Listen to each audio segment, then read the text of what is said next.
Getting rejected by Walmart Marketplace is frustrating, but usually it comes down to a few simple things.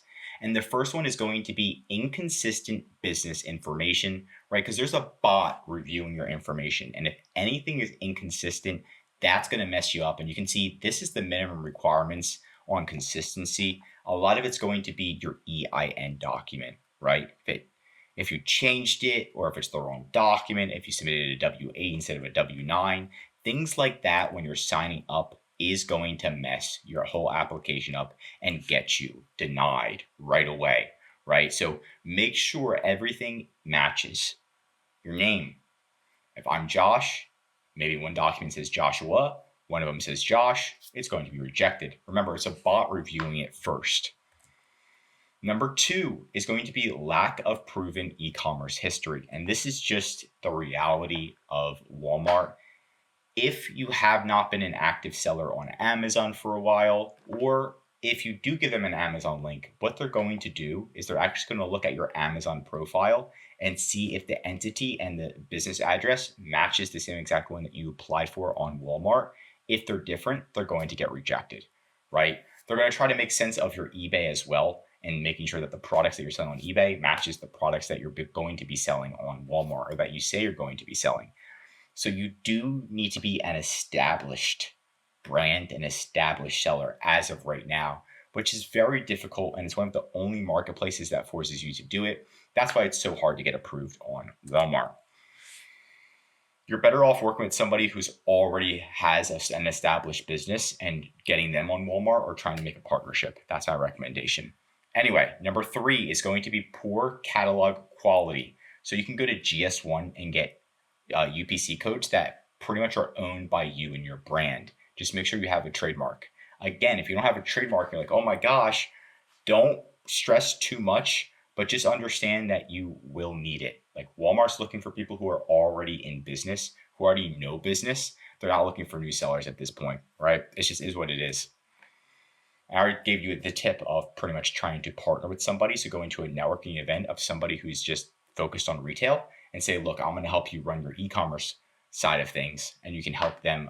They can apply, and then you can pretty much manage it and have like a little bit of a partnership there.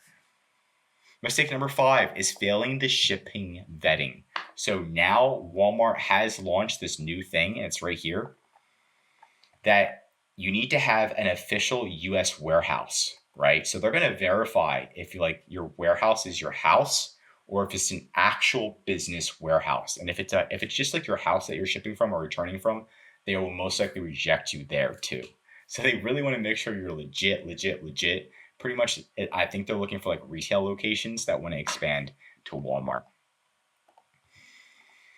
And then I do have a bonus tip. My bonus tip is going to be, if you match everything and everything's perfect, but you compete with Walmart or any of their products, they will most likely reject you.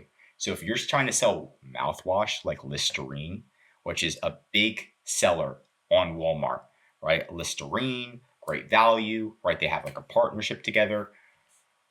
They're going to reject your application. So you kind of want to stand out and be something unique and different that Walmart needs, like outside patio furniture, or like outside gym equipment, something like weird and niche. That's what's going to get you approved a lot faster. And then how to contact Walmart. So you can kind of look through different escalation emails on Reddit to see there are escalation emails. I do have escalation emails internally, but I just can't share them because they keep getting mad at me. I'm sharing all their information. But you can also contact Walmart directly. And if you log in, if you are rejected, you can still contact support. And when you contact support, there's going to be a button right here that says appeal application and decision. And that's when you can usually appeal it. And then they're going to say like your EIN number is wrong or something. And then you're going to have to appeal that at the end of the day. Again, if you just keep getting rejected, yes, try to find that email, try to apply again, but they're going to ask you for so much information. It's just going to be hell. I'm just going to be completely honest. Like, they're going to say, give me an Excel spreadsheet of all of your items with the images and this and that and this. It's just going to be a huge amount of files.